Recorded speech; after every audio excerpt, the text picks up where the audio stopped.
I would like to now introduce Ariellah Rosenberg, CEO of South Africa, who will be discussing from hype to policy, making AI work for education. I can see some raised hands.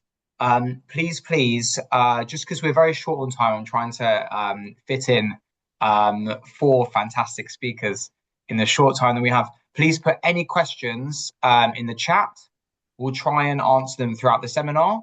And if we don't manage to, as Moshe said, our facilitators are more than happy to be in contact, and I can help make those connections after the seminar as well. So yeah, please, any questions, please put them in the chat. Thank you. Hello, everyone. Moshe, thank you. It was fascinating, and I have lots of ideas of research that you can continue with. And I'm sure you'll see it from my presentation. So right now, there's a lot of noise around AI and in education. And depending on who you listen to, some will say it will save schools, some will say it will destroy it. Most of it, it's panic. And over the past few years, I've been really exploring this question of how we can utilize AI for leveraging our work that we do in schools. And the more I read about it and listen to podcasts and read research, the more I'm convinced that AI is not going to replace teachers. But I do believe it will change what it means to teach.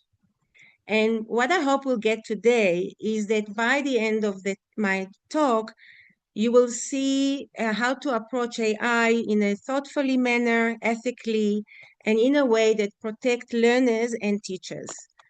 And in the context of policy, I don't want you to look at policy as a rule book, more like a compass, something that will guide you. And because I think the problem is that most of our discussion around AI is how we need to stop cheating, or how do we catch students using AI? I think we need to look at it a bit differently, and this is what I'm hoping to reach today. Because AI is not only entering our classrooms, it's also entering industries, it's affecting identity and culture, and that's where the next example is coming from. And let me know if you can hear the sound.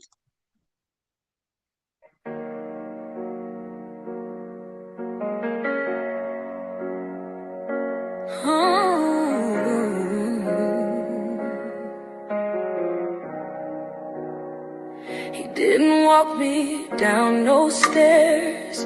Didn't warn me about them boys who wouldn't care. Didn't tell me what a real man's.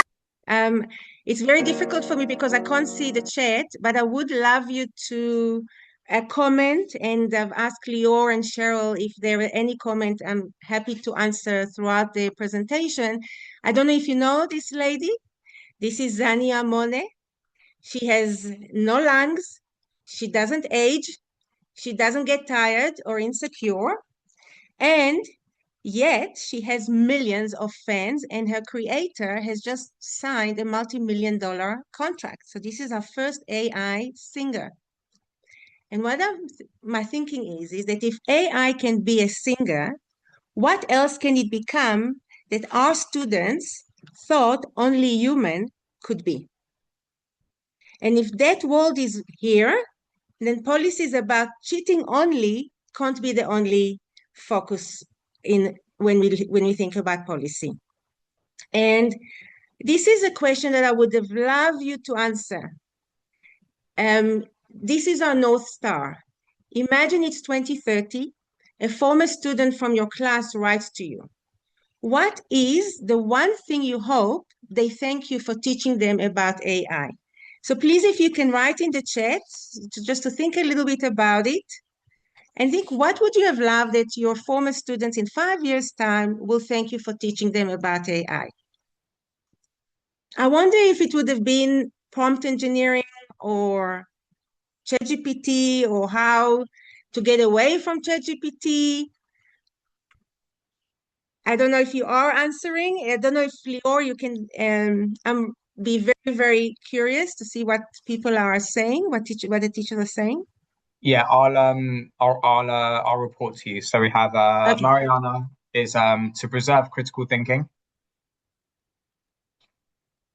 Um, I said when not to use it. Um, and yeah, as Ariellah said, please, we really want this to be interactive. So Please, please, please, yeah, I would love. I think this type of session would have been really nice to be interactive. My guess would be that a lot of the things that you would have loved them to do is what Moshe was speaking about: the creativity, the critical thinking, things that to do with humanity, things that that basically means that AI can't replace us as teachers. But that's a question that can always takes you back when you are looking at policy in your school. okay, So the following, Ariellah, they're coming in. So let me say them to you because they're coming in thick and fast. okay, don't worry, I will. Yeah, but that's I'll be very interesting to look at it. But I think this question is something that we'll probably go back to that. But it really makes you think about what AI, what can I as a teacher gives value that AI can't. The following three case studies I'm going to show you, I've actually used VO3, Google Video, to demonstrate it. Again, would be lovely that you can just, it's a 8 seconds video. Let me know what you think that area or focus area in the policy should be. And these are three things, the three case studies are case studies I will then touch when we talk about policy.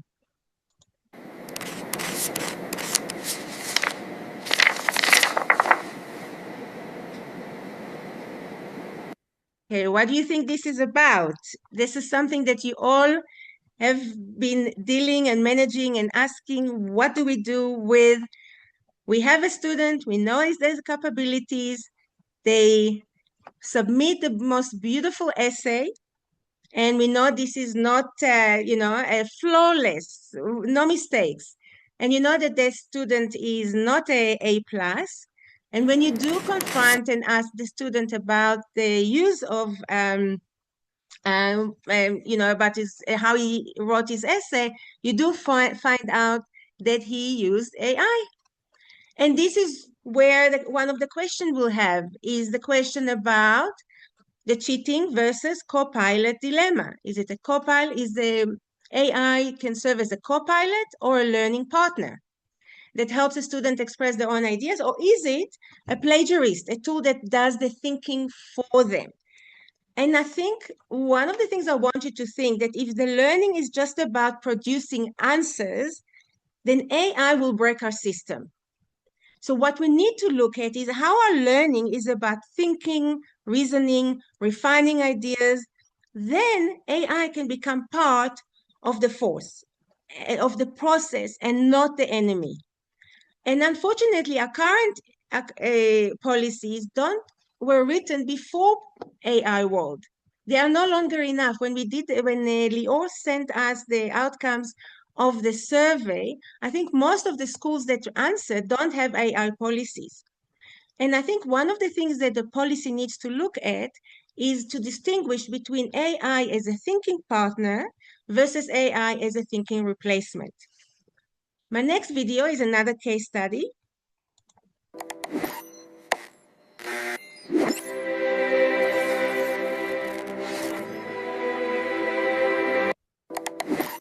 So the helpful app that discriminate, and all this, by the way, all these case studies are based on real case studies, and your school buys AI grading tool. It promises to be objective. It promises to help you with efficiency. It promises to help with taking the human bias out. In 6 months, you then suddenly see that a non-native English speaker actually doesn't show any progress. In fact, it shows regress. And the question is, then when you look at it, you realize that the AI model, the AI platform is trained on a very narrow language model, which affect the way that those essays or affect how it is graded, and therefore it becomes discriminatory. So this is another element for AI policy to look at equity. How do we vet these tools before we buy them? Who is responsible when a neutral algorithm turns out to be deeply biased? And then, by the way, this is one of the things, Moshe, I would have loved you to research. We can talk about it later. Our policy must protect our most vulnerable students and not protect the technology. So this is another case study.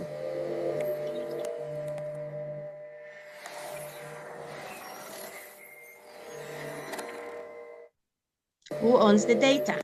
One of the most exciting things that when AI came about 3 years ago was the personalization element. And especially in South Africa, we work in schools that are coming from disadvantaged background. For me, that personalization would have been a wonderful opportunity.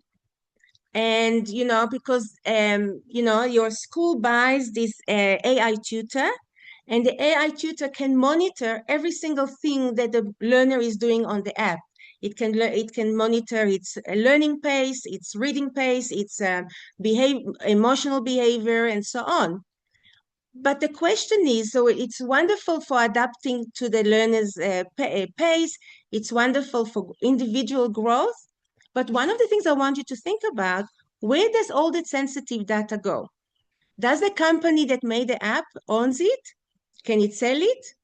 And most importantly, did we ever get explicit consent from the parents for us monitoring their child? And there is an example in a school that actually had to remove an AI tutor they bought because there was an uproar from the parents. So personalization is powerful, but it cannot come at the cost of our students' privacy. And this is something else we need to look at. So my main message here that schools need to start with a vision before starting with the rule book. Because if we don't have a vision, our policies will fail. The policy must be rooted in a shared long-term vision where we take into consideration all stakeholders, teachers, learners, administrators, and parents. And we need to start with the question of what do we want AI to do for learning? Because remember when I spoke about the learning,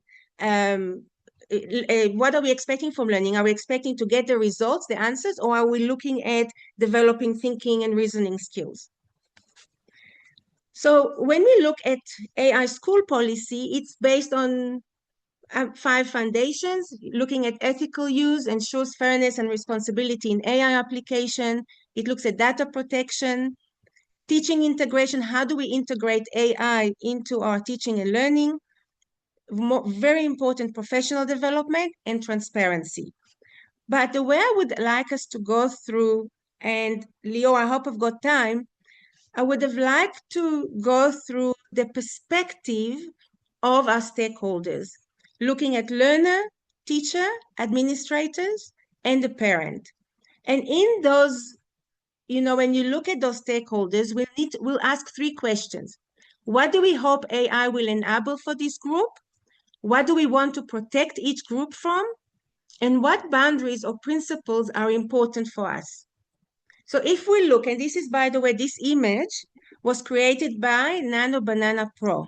It is unbelievable. Otherwise, you would have had a very boring bullet points. And yeah, so you can see that AI can really make a lot of wonderful things.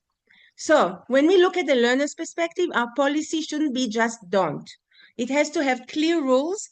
How do we use AI ethically and effectively? It needs to also define what ethical use means. How do we fact check and how do we cite AI sources? Very important that the AI policy also look at building AI literacy and for the learner to understand the limitations that the AI brings with it, like biases and hallucinations. And how do we use the AI as a tool to foster critical thinking? When we look at the teacher's perspective, we need to look at what do the teachers need? They need support, training, permission to experiment. We need to make sure that we reduce admin work, we don't add to it. So therefore, the policy must address professional development, clarity on the use of AI, and protecting professional judgment.